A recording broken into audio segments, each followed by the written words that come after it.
नमस्कार दोस्तों, कैसे हैं आप? आई होप कि आप सब अच्छे होंगे। दोस्तों, स्वागत है आपका आपके यूट्यूब चैनल सुपर टीच में।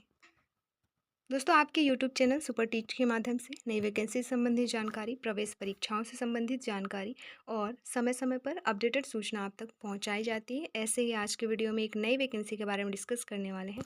क्या है वैकेंसी, कितने पदों के लिए निकाली गई है, क्या है शैक्षणिक योग्यता और एज लिमिट क्या रखी गई है, ये सारी की सारी चीज़ें इसमें हम देखने वाले हैं। तो चलिए सबसे पहले देख लेते हैं ये वैकेंसी निकाली किस डिपार्टमेंट के थ्रू है। तो वैकेंसी जो है nuclear power corporation of India limited द्वारा जारी की गई है, जो कि मानव संसाधन निदेशालय अंतर्गत आता है। सहायक ग्रेड 1 की ये भर्ती है, जिसके लिए विज्ञापन जारी हुआ है।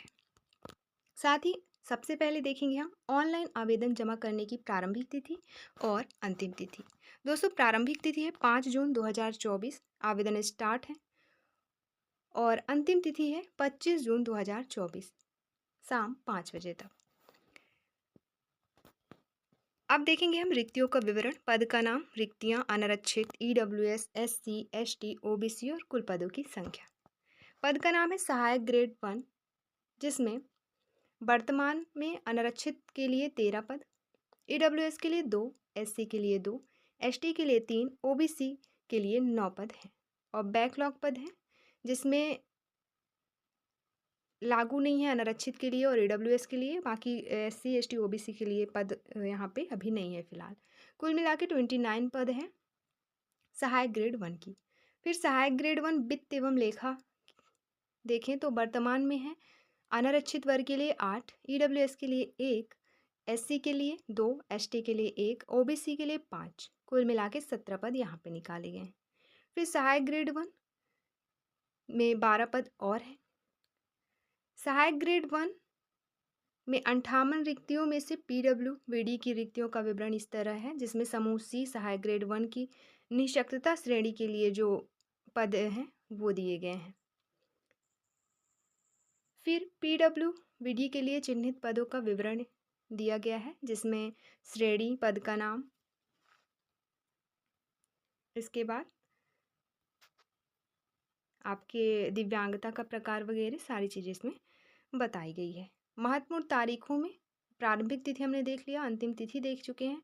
शुल्क जमा करने की जो अंतिम तिथि है वो है आपका 25 जून 2024, अर्थात आवेदन की अंतिम तिथि ही शुल्क जमा करने की अंतिम तिथि रखी गई है।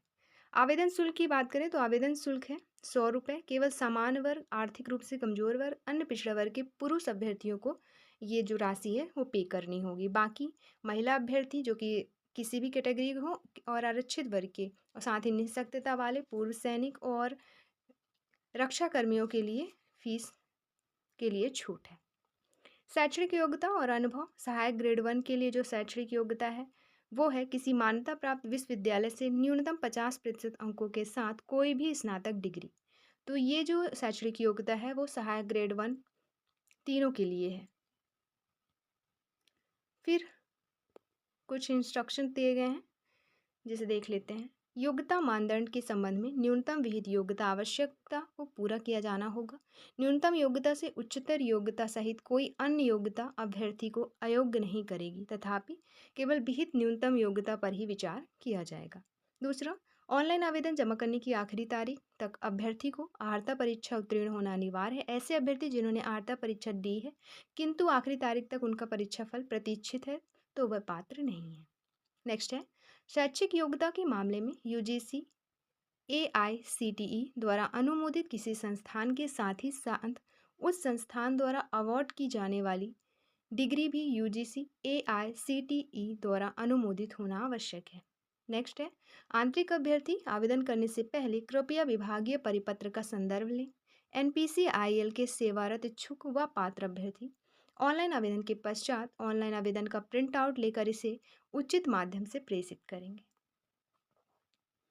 वेतन लेवल और मासिक वेतन देखें तो पद का नाम आपका सहायक ग्रेड 1 के लिए जो वेतन लेवल है, इन तीनों पद के लिए हालांकि लेवल 4 की सैलरी रहेगी, जो कि मैट्रिक वेतन रहेगा 25,500।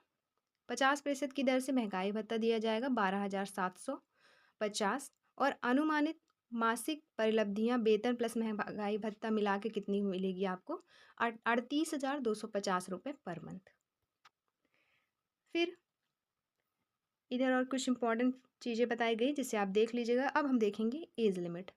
तीनों ही पदों के लिए अंतिम तारीख जो कि 25 जून 2024 है, उसको आपकी न्यूनतम आयु 21 वर्ष होनी चाहिए और अधिकतम आयु 28 वर्ष, अर्थात जिसकी उम्र 21 से 28 साल है वो आवेदन कर सकते हैं। फिर आयु सीमा में छूट कैसे कैसे कितना कितना दिया जाएगा। जैसे आप SC/ST के हैं तो 5 वर्ष की छूट, OBC के हैं तो 3 वर्ष की छूट, निर्धारित निःशक्तता युक्त व्यक्ति PWBD अनारक्षित वर्ग के हैं तो 10 साल की छूट, EWS के हैं तो 10 साल की छूट। फिर PWBD से अगर आप SC/ST के हैं तो 15 साल की छूट और अन्य पिछड़ा वर्ग के हैं तो 13 साल की छूट। बाकी की और छूटें दी गई हैं तो वो आप देख लीजिएगा। जैसे सैनिकों के लिए, विधवा, तलाकशुदा इन लोगों के लिए, सबके लिए अलग अलग छूटें निर्धारित की गई है। फिर यहाँ पे नोट में कुछ चीज़ें दी गई है जो कि इम्पॉर्टेंट है। यदि कोई आवेदक एक से अधिक वर्ग में आयु छूट का पात्र है तो उसे समेकित आधार पर आयु छूट दी जाएगी, जिसमें अधिकतम 56 वर्ष की आयु सीमा के अधीन रहते हुए किसी भी एक आयु छूट वर्ग में आयु छूट दी जाएगी। तो ऐसे ही इंपॉर्टेंट चीज़ें दी गई हैं जिसे आपको जानना ज़रूरी है। आवेदन करने से पहले PDF आप डाउनलोड कर लीजिएगा, या तो वेबसाइट के थ्रू या फिर डिस्क्रिप्शन बॉक्स में टेलीग्राम चैनल की लिंक दी गई है उसके थ्रू टेलीग्राम ज्वाइन कर लीजिएगा, वहाँ से आपको PDF उपलब्ध हो जाएगा। फिर तैनाती का स्थान, चयन प्रक्रिया बताई गई है। चयन प्रक्रिया क्या क्या रहेगी? तो सबसे पहले लिखित परीक्षा होगा, फिर PC पर टाइपिंग परीक्षा होगी, फिर होगी कंप्यूटर प्रवीणता टेस्ट। जो आपका प्राथमिक परीक्षा होगा लिखित वाला, इसमें सामान्य ज्ञान, कंप्यूटर ज्ञान, अंग्रेजी के क्वेश्चन पूछे जाएंगे। कुल 50 प्रश्न का पेपर होगा आपका। बहुविकल्पीय टाइप के प्रश्न रहेंगे। सामान्य ज्ञान के 25 प्रश्न और करंट अफेयर भी उसमें रहेगा। दूसरा कंप्यूटर ज्ञान के 15 प्रश्न और अंग्रेजी के 10 प्रश्न। यह परीक्षा 150 आपका 1.5 घंटे की अवधि दी जाएगी और प्रत्येक सही उत्तर के लिए 3 अंक दिए जाएंगे, गलत उत्तर के लिए 1 अंक काटा जाएगा। और इसमें जो क्वालिफाइंग नंबर है वो समान वर्ग के लिए 40% है, SC/ST, OBC और EWS PWBD के लिए 30% है। सामान्य श्रेणी के लिए 40% से कम अंक पाने वाले और इनसे आप ST/SC, OBC, EWS PWBD 30% से कम अंक पाने वाले अभ्यर्थी द्वितीय चरण जो होगा उसके लिए आप योग्य नहीं कहलाएंगे, आप आउट हो जाएंगे। सेकंड है प्रगति परीक्षा चरण 2, जिससे 2 घंटे का ये एग्ज़ाम होगा। अधिकतम 150 अंक होंगे। क्वांटिटेटिव एप्टीट्यूड के 25 प्रश्न होंगे और 25 होगा क्रिटिकल रीजनिंग की। प्रत्येक सही उत्तर के लिए 3 अंक, गलत के लिए 1 अंक दिया जाएगा। फिर यहाँ पे क्वालिफाइंग नंबर जो है, यहाँ पे क्वालिफाइंग नंबर सामान्य श्रेणी के लिए मतलब अनारक्षित वर्ग के लिए 30% है, SC/ST, OBC, EWS PWBD के लिए 20% है।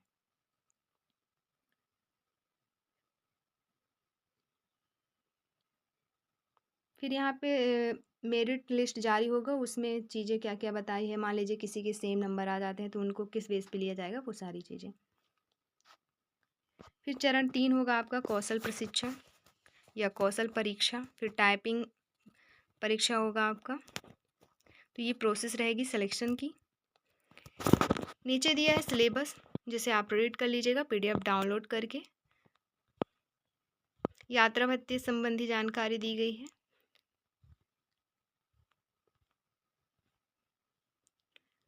और लगभग इम्पॉर्टेंट चीज़ें हमने देख ली हैं और देख लेते हैं अगर कुछ है तो। बाकी एक अभ्यर्थी के लिए जो भी आवश्यक इन्फॉर्मेशन थी वो हमने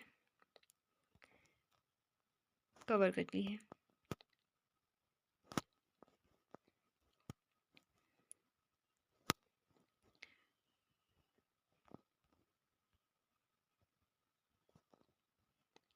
दोस्तों इस वीडियो में बस इतना ही।